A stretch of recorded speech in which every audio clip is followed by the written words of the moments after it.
Okay, so, well, I thought it'd be an interesting discussion to have, and that would be sewing advice. And I know some of you are newer and some of you have been with us a long time and you know about our Mythbusters. But it can't be said too many times, especially for people who haven't been regular viewers. And some of the things we're talking about today aren't on the Mythbusters. So I'm always curious when, and I know Brenda is as well, and Jessica, when we go online and there's a sewing group or whatever, Facebook group, and people are asking for advice. And then we read the advice they get. And we wonder, oh my goodness. And I wonder which one of these they're going to follow because a lot of them are just not going to work. And I think when you ask online and you say to people in a group, hey, can anybody help me? People think, oh, let me see if I can think of something. Maybe I can try to help the person, even though maybe they really don't have uh, enough experience or knowledge to answer the question. So, just a couple of examples, and we can open up discussions about these different sewing rules and techniques. Yeah, and right real quick before you get started, because I know you said a lot of people know about our Mythbusters, but in Right. case they don't, I put a link in the comments. Mythbusters is exactly what it is. It's Janet busting myths, and it is some of the most common things that we hear that professional sewing educators and professional seamstresses hear that you're like, no. Where did that come from? Why do Yes. people think that? A lot of stuff that has been passed Passed down and passed down. down. So I did put a link. It's right on our website. It's free to read, and you could go through and take a look at those. So that's what we're talking about with the Yeah, Mythbusters. you can download it. It's a PDF and it's also a printed supplement in my book. So if you've purchased the book or you're going to, you'll automatically get the updated version of the Mythbusters. But I just want to say that, I started out as a home sewer and I was a home sewer until past my teenage years. And then I was lucky enough to get involved in sewing with Margaret Islander and learning more about sewing in garment factories and industry methods, and found that I could still create the excellence that my grandmother taught me because everything had to be excellent, but in half the time with these techniques. So I went out and I was teaching. I started teaching with Margaret and then I went on my own, and people would ask questions that we were like, what is that? And they would explain it to us. And that's where the Mythbusters kind of started. So, but here's one. Somebody asked on one of the sewing groups, well, what's the best way for me to make a dress form that'll fit my shape?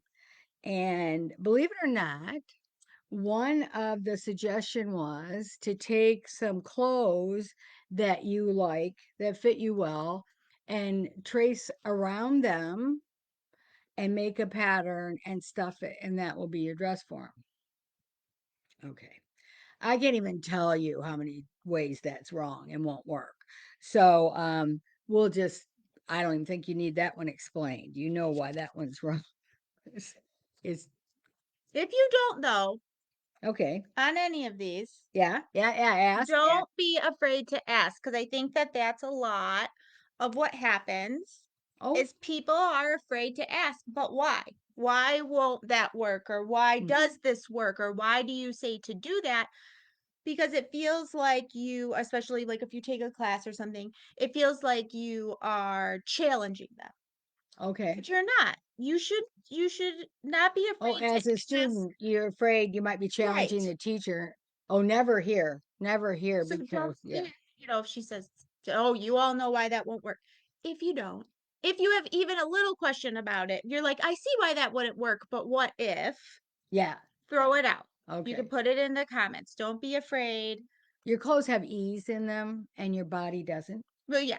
But I'm just So, saying through all this, if you yeah. have questions, don't be afraid to put them in the comments and But well, we'll ask. along those lines, I'm just going to say the first thing that's going to be wrong is it's going to be way too big for you. So, or it's going to be way bigger than you. So the clothes that you want to make to fit you won't fit on Well, and it will be said sad dress. to look at. Well, it'd be very sad to look at, along with all those others that people make for themselves. I'm not sure they work that well because they aren't that accurate. Because a dress form should be your to the adults and yet no pattern. And I said, well, a pattern would have to be made then. And because she was like adamant about identical.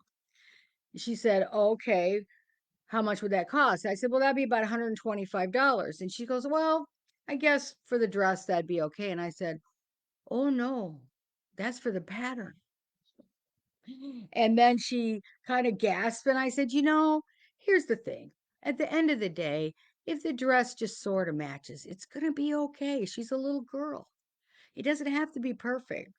Relax and enjoy the process. And then she said, you're probably right. And there we went. But yeah, it's just not. Sometimes what people think they want, they can't afford or don't want to go to as much trouble as it's going to take. Um, Oh, here's one that was kind of a bummer because this woman says she says semi-industrial machine, so I assume it's like the ones that we sew on, the 1,500 stitches a minute, Baby Lock, Brother, Juki, they all make them. They don't have any zigzag, they're just straight stitch machines.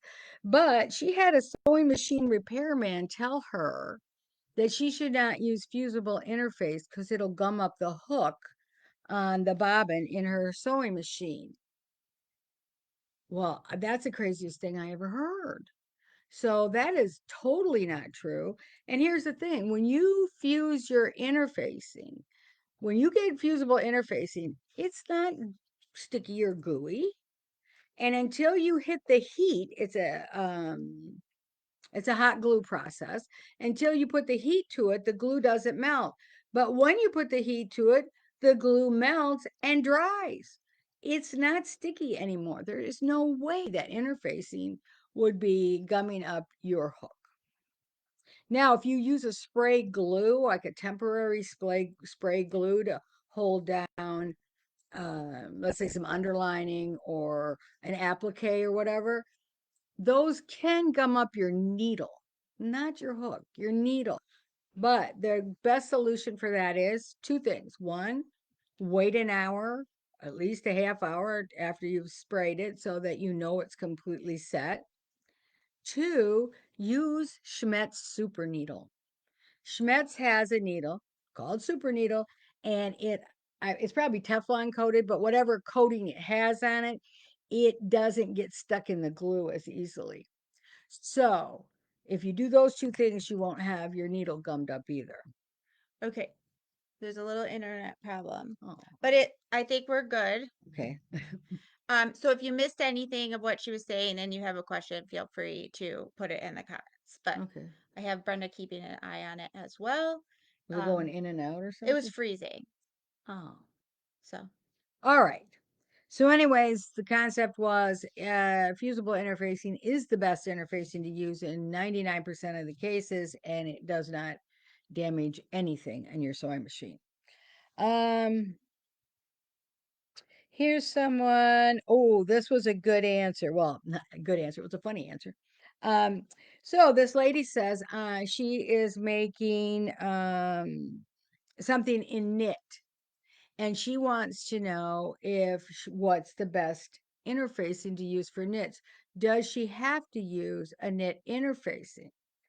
And the well-meaning answer that came back was that if the garment had to, the part that you're interfacing had to stretch, then you'd have to use stretchable interfacing. But if not, then you didn't. Well, yeah, you kind of have to because you don't want to interrupt the drape of that knit either. And if you put a woven interfacing into a knit, it is not going to drape the same. So the part that you put the interfacing in isn't going to drape the same as the rest of the garment. It's just going to be a little Not as nice. Okay, and then this other one that was funny was kind of along the same lines. This woman she got her old jacket cut out and she's got her lining, but everything fits on the lining fabric except for one piece. And then she's going to have to put it in off grain. And she wants to know, is that acceptable? Well, luckily, 99% of the people told her no, no. But there were a few that thought, yeah, you could do that. And here's the solution the one person had. The piece that you cut at the angle that's a little bit biased, fuse that piece. Now, this is a lining piece. So, like maybe it's part of the front, right? Use fusible Pellon interfacing on that piece only. Well, can you imagine what that's going to do to the drape of that lining? One piece is going to be stiff as a board, and we know lining needs to be loose. So it's usually rayon, sometimes it's a polyester, sometimes it's silk, but it's a very loose flowing fabric. And then you're going to put Pellon on it? I don't think so. That's not a good idea. So, and just so any of you that haven't heard, I would never use Pellon, period. It's not fabric. It is fused threads. It's just glued together like press board. It isn't going to ever have the drape of a fabric.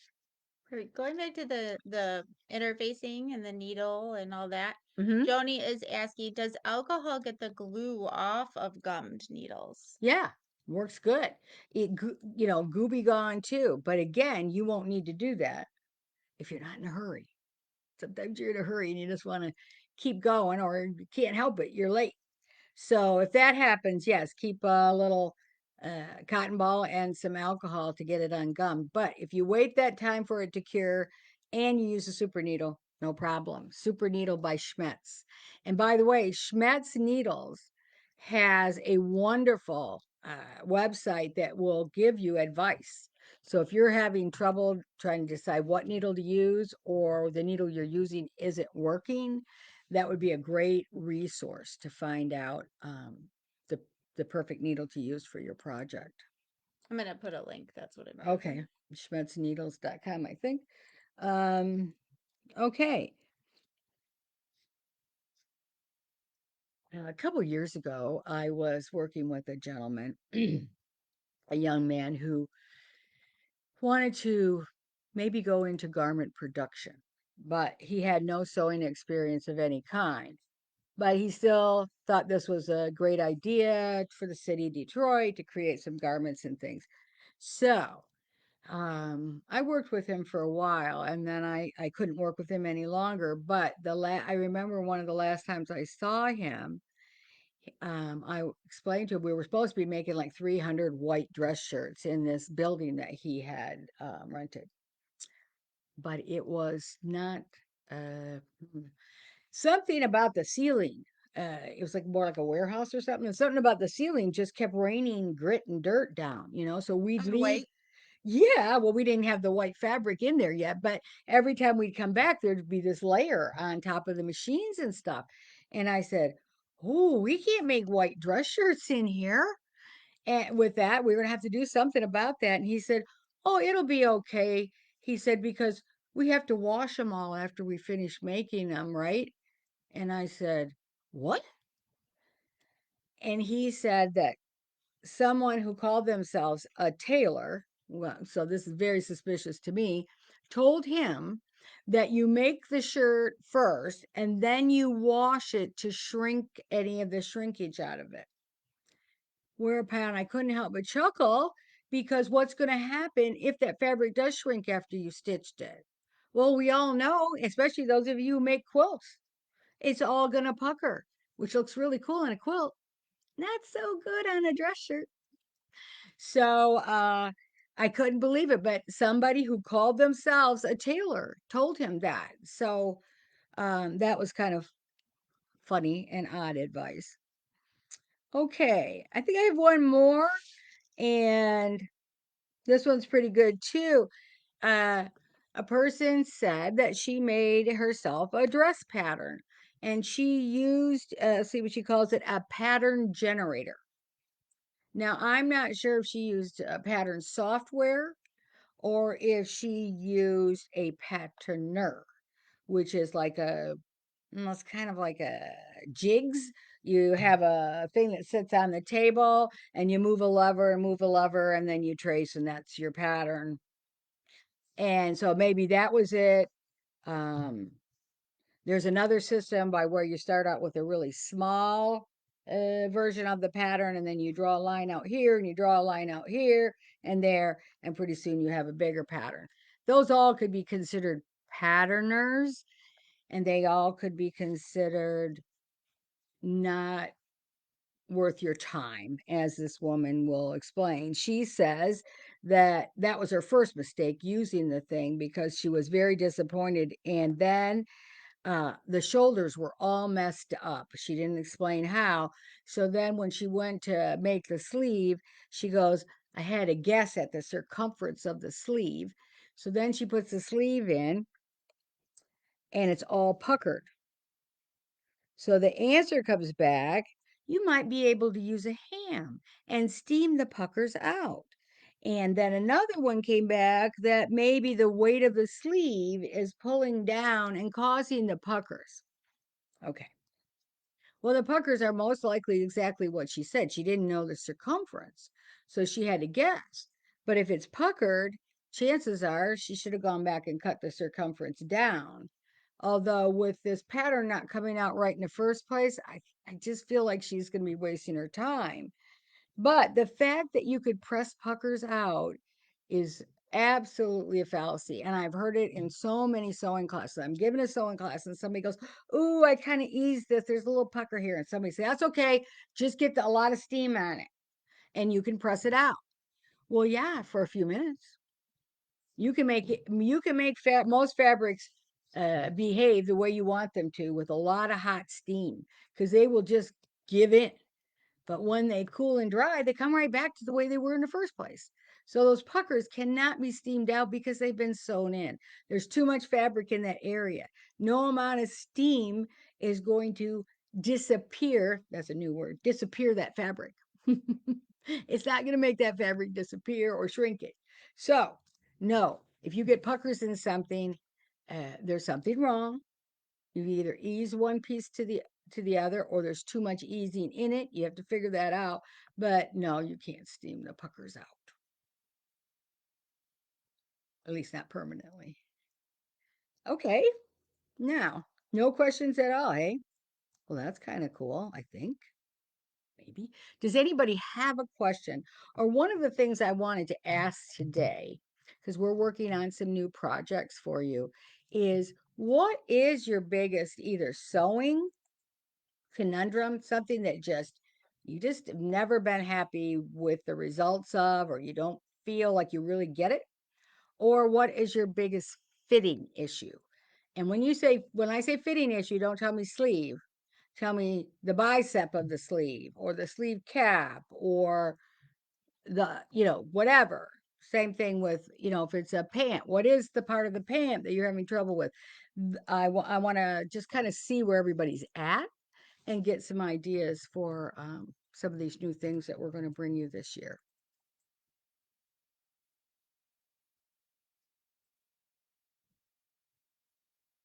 I think Jessica's answering somebody's question. Okay.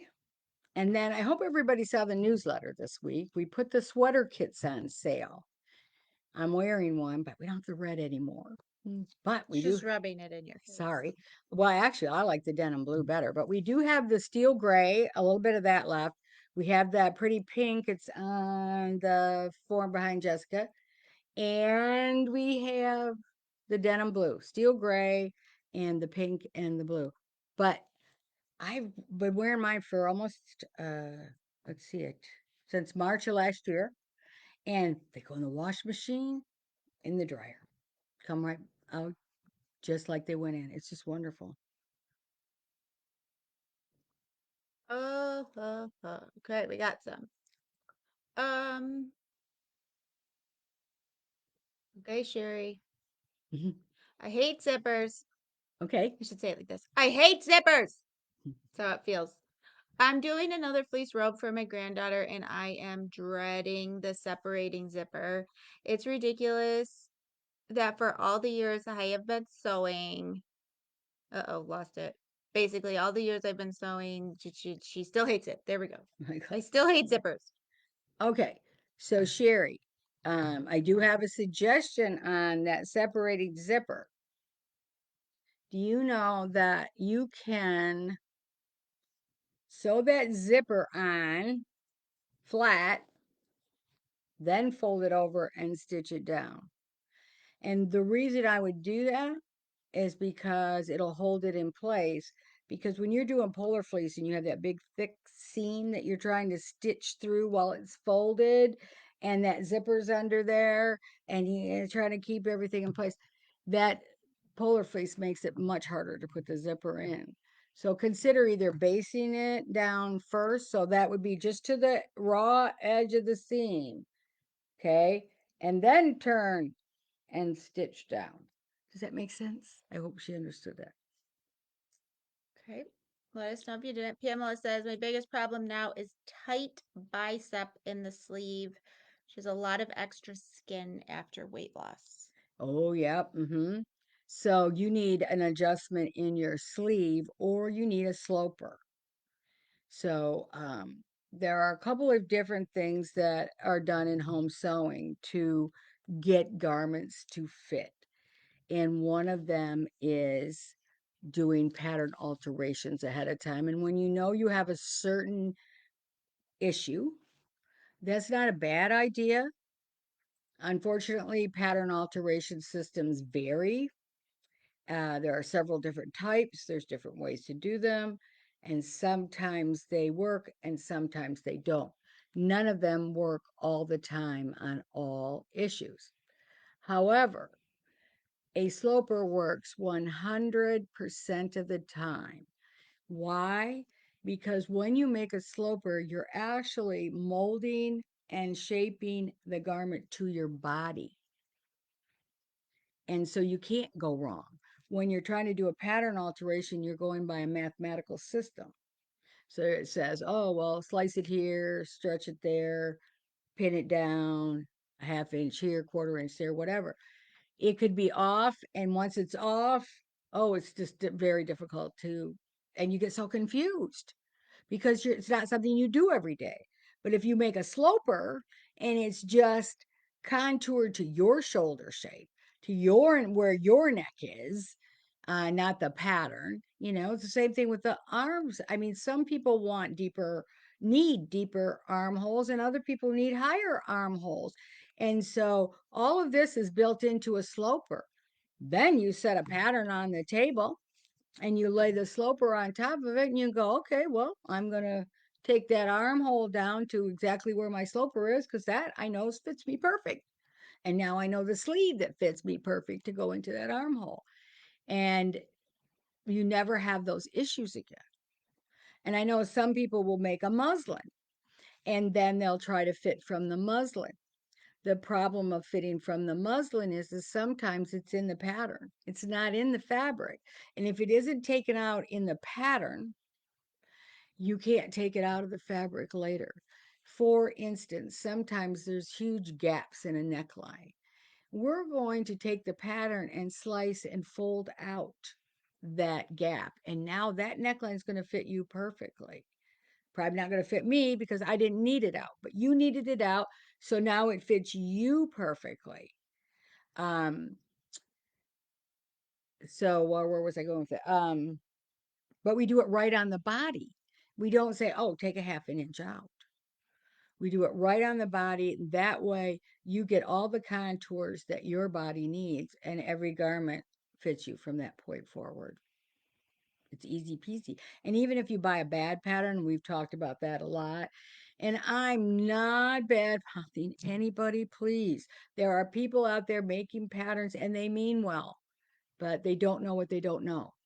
So sometimes you get a pattern that the sleeve is cut on the fold, or you fold it in half and it's identical. That's not a good sleeve and it's not going to hang right. It's going to twist on your arm. Will it cause diagonal wrinkles? Yes, Is that what because the question is? Melanie, my Yes. sleeves have diagonal wrinkles. Okay, so if your diagonal wrinkles are coming forward, uh, or are they going to the back? There's a couple of different things that could be. So we'll talk. You'll tell me if you want to, or maybe you've already discovered. But we're working with somebody right now, and those diagonal lines usually mean there's not enough ease in the other half of the cap. But in her case, that was not the problem. The problem was the cap needed to be raised. She needed a much higher cap in order for the sleeve to hang straight on her body. So I don't know where Melanie's Yeah, going. Melanie, let us know if that which where those wrinkles are. Yeah. And Monique says her buttonholes do not look as good as she would like. Okay. And Monique, go on to our YouTube channel, and there is one in there. Is Brenda in here? Brenda, do you know, is that under tips and techniques, the buttonholer? I think it's under sewing tips and techniques in the playlist, but I show you how to get an excellent buttonhole using a buttonhole attachment. Now, these attachments were made many years ago, 50s and 60s. They even had them for the Singer featherweights, and they are driven by a cam, so they can't make a bad buttonhole. Once you get your zigzag, the density that you want and the width you want, the buttonhole is identical every time without fail because it's on a cam and it just follows that cam around. The ones that are built into the sewing machine, they oftentimes are counting distance or they're counting stitches. So if that machine, if that foot, and a lot of times, especially the long one that gets the button stuck in the back, that one will catch up on another seam. And if it does, for a couple of stitches, then it's going to cut the buttonhole short when it gets to the end. And that happens with the ones that measure stitches as well.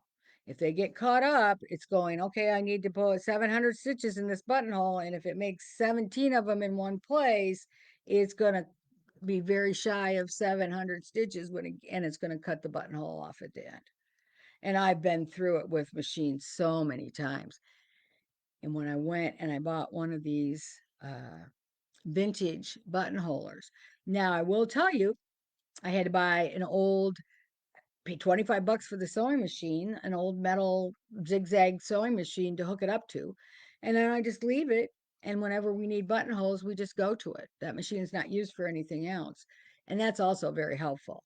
But the problem on the newer machines, it would work on a newer machine if you could get it hooked up. But the housing on the newer machines comes too close to the bed of the machine for that attachment to hook up at the back. So when you see that, you'll see what I mean. And I bought several on eBay. That's where I found mine. Several hundred. No, it's Several probably dozen. under a dozen. Um, There's some really cute ones. yes. Where's So my Barbie? come on over.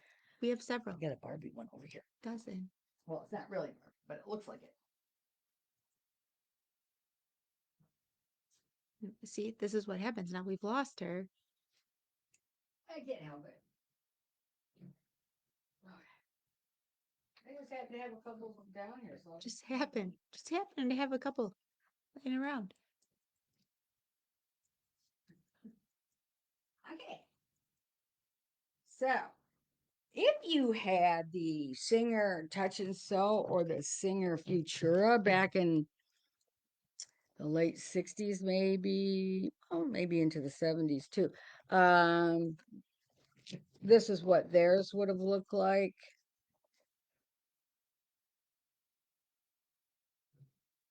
Okay. This is a very old one. Oh, the machine's not in here, but the cams are. This one was by White. This is probably from the 50s. And their cams are actually like steel, they're metal. And there's all sizes. And you even get like a little round eyelet, and you get the keyhole buttonhole. all kinds of great stuff. But here's my favorite one. Look at this. Is that cute? It's made by It is Singer. cute. And there's the buttonhole attachment and the cams. Here's what it looks like. So here's the foot right here. This has to, Very good. okay, it has to come into the back of the machine. And there's a lever, I mean, right here, that hooks around the needle bar. But this height right here is too high for most modern machines. Um, but again, you will never get a bad buttonhole. As long as you get a good zigzag and control the density, you will have a beautiful buttonhole every time. Um, I gotta find it. Okay. I think she was in this one. Oh, there you All right, go. the newsletter went out today about the express cardigan. Yes. And would it work with a medium weight boiled wool? Well, it's made for knits, and I think that you would have a little difficulty with it. Boiled wool is not a knit, and so it's going to be even though it's a lighter weight boiled wool, it's not going to have the give. And with knits, there's far less or no ease built into them. But if I made a garment for boiled wool, I'd want at least 3 inches of ease. So I think not. It works great in the French terry. It would look it would work well in a in a sweatshirt fleece. But it needs to be it needs to be a knit. Okay. Mary Berg's curved shirt tail hems are tricky. Even when I crimp, the stitching when I crimp seems too tight. Okay. Make it less tight. Okay. So when she's crimping, the stitching seems too tight. Well, the crimping is not permanent. So if it's too tight, Mary, just ease it out like that. And you know that you can also crimp on your serger by using your differential. Try that. Maybe that will work better for you. So I've done that plenty of times with the serger. And some fabrics don't crimp as well, but the serger will crimp them up no matter what. So try that. Let me know if that works for you. Okay, Sherry has what I think is a good question. Okay. I think it's a common question Okay. because we talk so much about slopers Mm-hmm. and creating the sloper so Mm-hmm. that you can create everything from it. Mm-hmm. And so she asked, how do you keep the special style of a pattern while using a sloper so that all your shirt patterns don't look Look alike. all the same? Okay. Okay. So, and this is Sherry. Yep, Sherry Gregory. Hi, Sherry. Okay. The thing is that there's several types of slopers. So you probably would want a princess line sloper, and I prefer the shoulder because I have a large bust. If you have a C or below, you might like either, but you could use the princess seam coming from the arm side as well. So there's those two. I use the one from the shoulder. Then there is the darted blouse, which doesn't have any seaming in it, just darts. So you would start with the one that most uh, resembled the shape of the garment. So if it had princess seams, you'd use your princess. If it didn't, you'd use your other. And now you're going to look at it, and there's lots of different piecing, let's say, it's pieced down the front. Those don't matter. What matters is the shoulder slope, the neckline, the length of the sleeves, the bust line, the side seams, and all of that's built into your sloper. You leave the design elements there. You just make sure that sleeve is going to fit you and that arm size is going to fit you and the two are going to fit each other. You make sure, because so many of us, and you won't know this till you go to do it, have different length shoulders or different heights. I working, and she's probably on here, or maybe she watches later, Lorraine. Lorraine came to me in New York and she said, I've got one shoulder that goes forward and one that goes back. Nothing hangs straight on me. Well, of course it wouldn't. Imagine taking a hanger Your own and body doesn't hang straight. tweak it and then try to hang a shirt like you're not going to. And so she was a great candidate and she's already gone and had her ditto form made. Sherry Sparks says that she's waiting on her. She's very excited too. You got one, Sherry? I got one too. It hasn't come yet, but I'm excited. Well, let me just, we've seen this before, but I'm going to pull out Brenda's ditto form.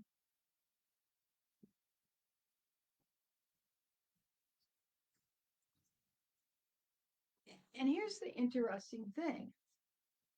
If you can see the difference in her shoulders, the height and the angle, she had no idea. She had no idea until we went to start fitting her. And she said she always knew things didn't hang right on her, but she was, matter of fact, when I go to take a picture of Brenda, she would go like this, and then she would take that lower shoulder, which one? That one, and she'd go like this and pull it up just before we take the picture. So anyway, um, once you can get the garment to fit, that doesn't show anymore because I known Brenda for 40 years and I had no idea one shoulder was longer and one was higher. I had no idea. So you will see these kind of things when you get a ditto form made, and then you'll be able to fit yourself. Sometimes I think you're trying to fit yourself and you have no idea because all, these fitting manuals or alteration systems do is they have you measure. Well, I measure my bust, that's right. I measure my waist, I measure my hip. I might even measure the distance. But look at here. The distance from her shoulder to her bust point on this side is a good 3/4 of an inch different on this side. But if you didn't know that, or you didn't measure that, you'd be making a very symmetrical pattern, which would never hang right on Brenda. Yep, and that's what Sherry's saying. Sherry Sparks, who's waiting on her ditto. I had no idea my hips and shoulders were different heights. It's subtle, but it's real. Yeah, some people it's dramatic, and some people it's subtle. Absolutely. But nobody's symmetrical. They always talk about this in modeling. One of the reasons people become like Christy Brinkley and some of those become such great models is because their face is symmetrical. Most of us, our faces, well, I won't say perfectly symmetrical, but more symmetrical than mine or yours. And that's what they look for a lot of times in photography because it's very pleasing to look at. Um, but the truth is, our faces aren't symmetrical, our ears aren't symmetrical. There's no super special symmetrical. Everything just a little bit different. We're works of art, and we find out that we are different. Some people have a waist that tilts. I had a woman in a pant class, and her waist went from here on this side to down here on this side. I mean, it was a good 30-degree angle almost, maybe 25, but it was a big difference. No pant was going to hang right on her. No pant was going to fit her on one side the same as it did the other.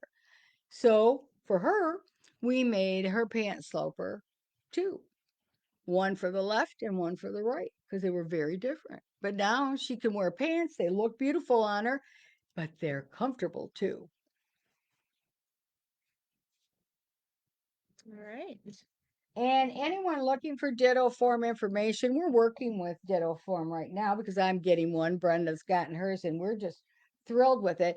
It's dittoform.com. And you can, if you're here in Michigan, you can get a scan right away because she's right here. If you're in another city, she'll set up a schedule and tell you when she's going to be in your area. But it is just fascinating. And man, does it make sewing and fitting so much easier. Just think about this. You can walk around your own body. I would like to not think about Yeah, that. but you Except would for in, the fitting area. yes, Yeah. except Yeah. for sewing. This, Yes. I'll put that in the corner. Yeah. Well, it is kind of shocking at first. I remember the look on Brenda's face when she unveiled it. She said most everybody has that look on their face, like, "Oh, that's me." And but it is them. And it doesn't make her look any less attractive than she is. She's an attractive person. It's just that she has these different shape issues that now we can fit her garments and have them hang beautifully on her. All right. Well, I think this was very informative. I think just circling all the way back to the beginning, it is very important to vet where you're getting your sewing information. Mm-hmm. And lots of times it's a lot easier and faster to ask 3,000 people in a group, but that's not necessarily going to be your best group. Your what a Well, you don't know. Yeah. Yeah. Is So, but you may still get a good answer, but you're going to want to vet those answers. You're going to want to do your own research before, but there's a lot of great information out there, a lot of great teachers, not just us. So when you're looking for that, as we know in most things in life, the quickest, fastest answer is not always the best. well, here's the thing, like they say, it's like belly buttons. Everybody has an opinion. Everybody's got one, but it doesn't mean their opinion is fact. So, as with anything in life, try to find the best source, try to find the best expert, and we're always here for you. And we can answer a lot of your questions. There might be some we can't, but we probably know who can. So we would send you off to the correct expert at that point. All right. Yeah. So this has been great. And we are working on some exciting new projects for you. So stay tuned for that. And we'll be getting the newsletter out every week as best we can. Every once in a while, we skip one, but we'll see you next month with Jessica and I for Tuesdays at 2 from Islander Sewing Systems, where we teach you how to sew without pins or basting, and we teach you how to fit your patterns so that you never have another water. All right. Have a great day, a great week, a great month. If you need anything in the meantime, islandersewing@comcast.net. Have a great week. Happy sewing, everybody.